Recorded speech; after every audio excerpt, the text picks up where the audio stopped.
Hello everyone, मेरा नाम हर्ष है और आज हम पढ़ने वाले हैं पाइथन। ये पाइथन के ऊपर हमारा चौथा लेक्चर है।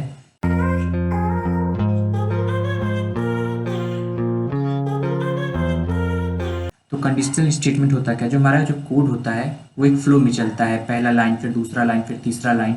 अगर हम उस फ्लो को कट करके उसमें कोई अपना एक स्पेशल कंडीशन लगाना चाहें या फिर उस फ्लो को तोड़ना चाहें तो उसमें हम जो है कंडीशनल स्टेटमेंट लगाते हैं। कंडीशनल स्टेटमेंट जो है चार तरीके का होता है, हमारे जो सिलेबस में है। पहला है इफ़ स्टेटमेंट। इफ़ स्टेटमेंट क्या होता है? कॉलम जो है देने से मतलब होता है कि हम उस कंडीशन के अंदर जो है अंदर जाने का परमिशन हमको इसी से मिलता है और यहाँ पे फिर ये हमको गैप मिल जाता है। इस गैप को कहा जाता है इंडेंटेशन। ये जरूरी होता है, ये हमको यहाँ पे गैप दे देता है। फिर यहाँ पे हम स्टेटमेंट अपना लिखते हैं। In Python the body of the if statements is indicated by the indentation. Body start with an indentation and the first unindent line marks the end. The body of it is executed only if test expressions evaluate to true. तो अब हम इसको idol में अपने code run करके देखते हैं तो हमको पता अच्छे से चल जाएगा कि इफ स्टेटमेंट एक्चुअली वर्क कैसे करता है। तो अब हम अपने आइडल पे आ चुके हैं, आइडल पाइथन में। अब हमको यहाँ पे जाना है फाइल पे जाके हमको यहाँ पे न्यू फाइल को सिलेक्ट कर लेना है। तो हमको एक ऐसा पेज मिल जाएगा। अब हम यहाँ पे एक प्रोग्राम बनाने वाले हैं जो हमारा इफ स्टेटमेंट से रन करेगा। तो प्रोग्राम कैसे बनाने वाले हैं उसका एक थोड़ा जो कोड हम लिखेंगे उसका थोड़ा आइडिया हमें मिल जाना चाहिए। तो हमारा वो कोड कुछ इस तरीके से रहेगा कि एक आदमी वोट देने जा रहा है, लेकिन जो वोट देने जा रहा है तो वहाँ पे एक ऐसा प्रोग्राम रहेगा कि वहाँ पे उसका एज टाइप करते हैं उसको एक मैसेज मिल जाएगा क्या आप उसके वोट देने के लिए एलिजिबल हैं या नहीं है। तो पहले हम क्या करते हैं, यहाँ पे लिख देते हैं एज इक्वल टू इंट, क्योंकि एज जो है हमारा जो नंबर में रहता है तो वहाँ पे इंट, उसको इंट में लिखना जरूरी होता है इनपुट। और यहाँ पे इसके लिख देंगे inter your age, inter your age, और यहाँ पे इंट, फिर क्लिक कर देंगे। फिर अब हम लिखेंगे इफ़ अगर उसका एज क्या है 18 के 18 से वो बड़ा रहेगा या फिर 18 के बराबर रहेगा। अगर वो 18 से बड़ा है या फिर 18 के बराबर है तो हमारा कोड उसको क्या प्रिंट करके दे देगा कि हाँ आप जो है एलिजिबल हैं, हाँ आप you are eligible, you are eligible. अब यहाँ पे हम इसको इंटर करेंगे। अब देखो, अब हम यहाँ से इस स्टेटमेंट का फ्लो हमारा चलता जा रहा था। हम फ्लो के अंदर इफ़ पे गए, इफ़ पे हमने एज डाला और यहाँ पे कॉलन लगाया।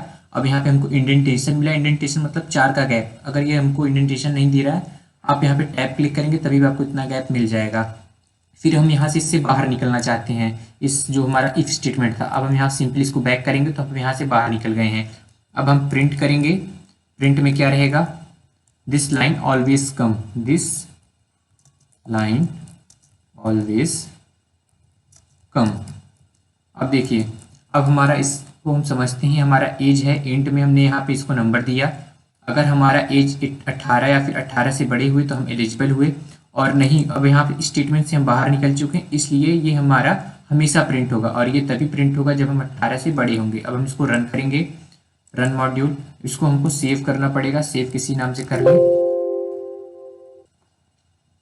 अब यहाँ पे आपका एज पूछ रहा है तो मैं अपना एज 19 कर देता हूँ और इंटर करता हूँ। ये देखिए यहाँ पे आ चुका है, यू आर एलिजिबल और दिस लाइन ऑलवेज कम। अब मैं सोच देखता हूँ कि अगर मेरा एज जो होता वो 18 से कम होता तब ये क्या करता। तो रन मॉड्यूल करते हैं। अब हमारा एज आ रहा है तो मैं 14 कर रहा हूँ। तो देखिए अब यहाँ पे यू आर एलिजिबल नहीं आ रहा है, पर दिस लाइन ऑलवेज कम ये आ रहा है। क्यों? क्योंकि ये हमारा इफ स्टेटमेंट के बाहर था। अब आपको समझ में आ चुका होगा कि इफ स्टेटमेंट होता क्या और ये वर्क कैसे करता है। अब आगे चलते हैं हम। अब आगे आता है हमारा if else statement. If else statement को लिखने का तरीका क्या होता है, इफ स्टेटमेंट जैसे लिखते थे हम लोग, इफ लिखते थे उसका टेक्स्ट एक्सप्रेशन कॉलम और यहाँ पे जो बॉडी ऑफ इसकी जो आगे हम लोग लिखना चाहते थे उसकी बॉडी। फिर यहाँ पे एक एल्स बढ़ा देंगे, इफ के नीचे एल्स रहेगा, इस पर हमको ध्यान रखना है और यहाँ पे हमको कॉलम देना है और इसकी बॉडी यहाँ पे रहेगी। इफ एल्स स्टेटमेंट होता क्या है इसको जरा हम लोग देखते हैं। The if else statement evaluates test expression will executed body of if only when test condition is true. तो सिंपल से ये है कि अगर हमारा इफ स्टेटमेंट ट्रू हुआ, जैसे कि मैं 18 के ऊपर था तो मेरा इफ में ही वहाँ पे उसको जो है वो हमको आंसर वहाँ पे प्रिंट करके रिटर्न कर देगा, तो वो एल्स तक हमारा जाएगा ही नहीं। एल्स में हमारा तभी होगा जब हमारा इफ वाला फॉल्स हो जाएगा। जैसे मैं 18 से कम हुआ तो वो हमारा फॉल्स हो गया, तब वो एल्स वाले प्रोग्राम में वो जो है जाके रन किया। तो हम वापस आइडल में आ चुके हैं, आइडल पाइथन में। अब हम ये जो हमारा कोड यहाँ पे लिखा हुआ है इसी में कुछ मॉडिफिकेशंस करके आपको दिखाएंगे। वैसे आपको ये कोड कुछ अधूरा नहीं लग रहा है अभी तक कि अगर मैं 18 से बड़ा हुआ तो मुझको तो यू आर एलिजिबल दे रहा है, लेकिन मैं 18 से नीचे हुआ तो कुछ प्रिंट ही नहीं कर रहा है। तो हमें वो भी तो प्रिंट कराना है कि अगर मैं 18 से कम हुआ तो मुझको उसका भी तो जो है कुछ ना कुछ जवाब मिलना चाहिए। तो हम यहाँ पे सीधा जाएंगे और यहाँ पे इफ के नीचे लिखेंगे else print you are not eligible, you are not eligible. तो सिंपल सा इसको हम रन कर लेंगे, रन मॉड्यूल। ओके, अब ये हमारा एज पूछ रहा है। अगर मेरा 18 के ऊपर एज है तो मैं यहाँ पे लिख देता हूँ 25 और इसको रन कर दूंगा। तो ये हमको यू आर एलिजिबल दे रहा है। और ये लाइन तो हमने जो है कोड के बाहर लिखा था दिखाने के लिए कि इससे उस अंदर कोड क्या चल रहा है इसको कोई मतलब नहीं, ये हर बार आएगा। तो ये तो ठीक है, हमारा एज आ गया। अगर अब हमारा एज कम है तभी भी हमको अब एक मैसेज आएगा कि नहीं आप एलिजिबल नहीं है। अब इसको हम लोग फिर रन करते हैं। अब हम इसमें अपना एज 14 डाल देते हैं। अब रन करते हैं, देखिए अब हमको यहाँ पे मैसेज मिल रहा है यू आर नॉट एलिजिबल। तो इफ स्टेटमेंट अगर हम करते थे तो हमको सिर्फ एक मैसेज मिलता था जब हम उसके लिए एलिजिबल हुआ करते थे, लेकिन इफ एल्स की मदद से हम दोनों जो है काम कर सकते हैं। लेकिन इसमें इफ एल्स में सिर्फ हमको एक चीज़ का ध्यान देना है कि अगर इफ ट्रू हो गया हमारा तो ये एल्स तक आएगा ही नहीं। अगर इफ फॉल्स हुआ तभी ये एल्स जो है काम करेगा। क्यों? क्योंकि इफ क्या कहता था 18 या फिर 18 से बड़े। अगर ये हम इसके बड़े हो गए तो यू आर एलिजिबल, फिर इस कोड को छोड़ के वो सीधा यहाँ पे आ जाएगा बाहर इसके print this line always come. अगर यहाँ पे नहीं आता तब ये इफ में नहीं आके एल्स में आता। एल्स में यू आर नॉट एलिजिबल। क्यों? क्योंकि हम 18 से छोटे हैं। तो ये इफ को छोड़ता, एज से सीधा यहाँ पे आता और यहाँ से प्रिंट कर देता दिस लाइन ऑलवेज कम और यू आर नॉट एलिजिबल। अब हम आगे बढ़ते हैं। अब आगे आता है हमारा इफ एलिफ एल्स। तो इसका यूज़ क्या होता है इसको पहले हम देख लेते हैं। इसको लिखते कैसे हैं? इफ टेक्स्ट एक्सप्रेशन जैसे हम नॉर्मली लिखते थे इसको नॉर्मली लिखना है, फिर इसके यहाँ पे बॉडी रहेगी। एलिफ स्टेटमेंट इफ के नीचे, फिर इसके यहाँ पे बॉडी रहेगी। Else statement if elif else के नीचे और फिर यहाँ पे बॉडी रहेगी। और इन तीनों में एलिफ, इलिफ और इफ के आगे हमको यहाँ पे कॉलन जरूर लगाना है। कॉलन लगाना नहीं बोलना है, कॉलन सबसे मेन है यहाँ पे। अगर हमने कॉलन लगाया तो हमको ये इंडिकेटेड एरर दे देगा, क्योंकि यहाँ पे हमको ये देखिए यहाँ पे जो जगह मिली थी इसको हम लोग कहते थे ना इंडिकेशन, तो हमको वही एरर दे देगा। हमको यहाँ पे बिल्कुल ध्यान रखना है कॉलम हर बार लगाना। तो हम लोग दोबारा पाइथन आइडल पे आ चुके हैं। अब हम यहाँ पे इफ एलिफ एल्स का एक कोड रन करके देखेंगे कि ये वर्क कैसे करता है। तो हम ले लेते हैं ए को ले लेते हैं 23, बी को ले लेते हैं हम 56 और सी को हम लोग ले लेते हैं। ये हमारा जो यूज़र है वो इसको इनपुट इसके अंदर जो है फिल करेगा कि ये इसके अंदर है, आना क्या चाहिए, इनपुट। हाँ, अब इसको हम लोग एंटर करते हैं। अब हम यहाँ पे पहला लेते हैं इफ क्या हमारा जो है सी इज ग्रेटर देन बी। अगर हमारा सी बी से बड़ा है तो ये हमको क्या प्रिंट करके देगा? Print greater. हमको ये प्रिंट करके देगा ग्रेटर। और फिर यहाँ पे हम फिर चलते हैं। अब हम यहाँ पे क्या लेंगे? इलिफ में क्या है हमारा? अगर हमारा सी क्या है डबल इक्वल करेंगे तो वो इसमें इक्वल का काम करता है, वो बी। अगर हमारा सी बी के बराबर है तो हम यहाँ पे क्या प्रिंट करके देगा? Print equal. फिर आगे चलते हैं इफ एलिफ के नीचे। अब यहाँ पे आएगा एल्स। एल्स ये हमको क्या करके देगा? एल्स ये हमको प्रिंट करके देगा लेशर।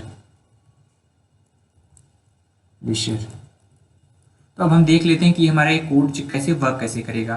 तो हमने यहाँ पे 3 वेरिएबल लिए। ए में हमने जो है डेटा दे दिया 23, बी इसमें दे दिया 56 और जो सी है हमारे पास उसमें जो हमारा यूज़र है वो जब इसको रन करता रहेगा तो ये इससे पूछेगा कोई नंबर।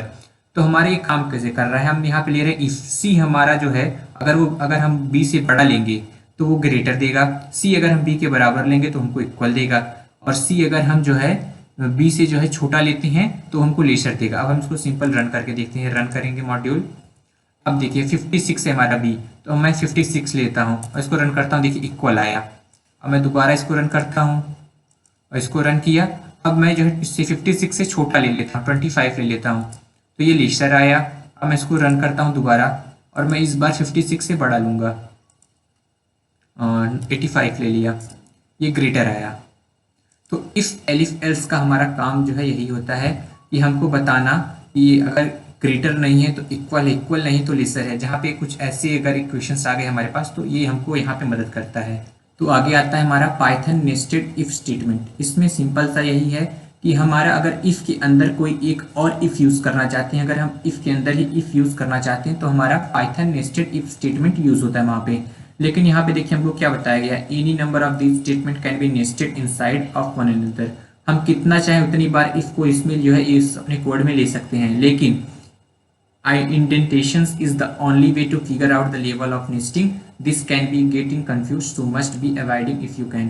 अगर ये जो है हमको बहुत ही ज़्यादा कंफ्यूजिंग हो सकता है, आप इसको चाहें तो उतना छोड़ सकते हैं। इंडेंटेशन केवल एक ओनली मेथड है यहाँ पे कि हम पता लगा सकते हैं कितने लेवल का यहाँ पे हमने नेस्टिंग किया है, और अगर हो सके तो इससे बचें। ये जो है बहुत ही हमको कंफ्यूजिंग है, ये हमारा कोड को जो है मतलब बहुत ज़्यादा इधर उधर जो है एक दूसरे में जो है मिला देगा। आप कंफ्यूज हो जाएंगे कि कितनी लेवल की नेस्टिंग। कितनी बार क्लास 12 के बोर्ड में ये पूछ चुका है कि बताओ इस कोड में कितनी लेवल की नेस्टिंग हुई है, इसलिए इसको भी सीखना जरूरी है, इस पर ध्यान देंगे।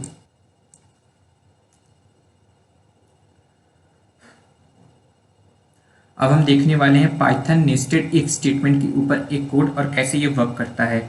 अब जैसे हम ए ले लेते हैं अपना 10, बी ले लेते हैं हम 3 और सी ले लेते हैं हम लोग 11। अब हम क्या करेंगे, if a is greater than b, print if a is greater than b, if a is greater than c, print a is greater, a is string में a is greater, एंड करके फिर रन करेंगे। अब इसको वापस यहाँ पे if के नीचे लाके अब यहाँ पे else एक केस लगाएंगे, else यहाँ पे इंटर करेंगे या फिर प्रिंट कराएंगे। अगर ऐसा नहीं हुआ तो यहाँ पे C जो है हमारा वो ग्रेटर केस हो गया है, C is greater, C is greater. यहाँ पे एंड, यहाँ पे रन कराओ, फिर यहाँ पे पहले वाले फिर चलेंगे।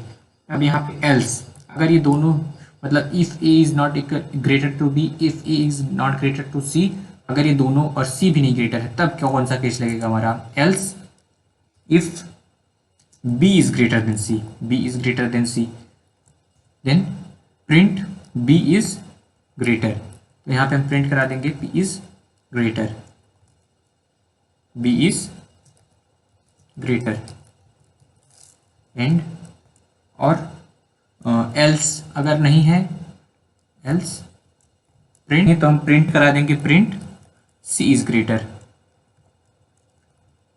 C is greater. अब हम इस कोड को समझते हैं। हमने 3 वेरिएबल लिए A B C, A में 10 है, B में 3 है, C में 11 है। अब हमको सिंपल पूछ रहा है कि बताओ कौन सा इसमें जो नंबर है सबसे बड़ा है। हम देख के बता सकते हैं 11, लेकिन हमारा एक कोड नहीं बता सकता। हम एक कोड लिखना चाहते हैं कि ये हमारा कोड समझ पाए कि इन तीनों में किसमें जो है सबसे बड़ा वेरिएबल है। तो हम पहले लेते हैं इफ A इज ग्रेटर तो B। अगर हम एक ले लेते हैं, अगर A B से बड़ा हुआ और A C से बड़ा हुआ तो प्रिंट कर दो A इज ग्रेटर। तो A जो है B से बड़ा है, हाँ है, लेकिन क्या A C से बड़ा है, नहीं है। तो इसलिए ये क्या करेगा, ये A इज ग्रेटर प्रिंट नहीं करेगा। एल्स अगर ऐसा नहीं है तो C इज द ग्रेटर, तो क्या C ग्रेटर है। अगर हम इससे जो है नहीं समझ पा रहे तो आगे और हमको जाना पड़ेगा। यहाँ पे एल्स इफ B इज, अगर हम अब A तो हमको यहाँ पे पता चलेगा कि A ना तो B से बड़ा है ना तो C से बड़ा है। अब आगे चलते हैं।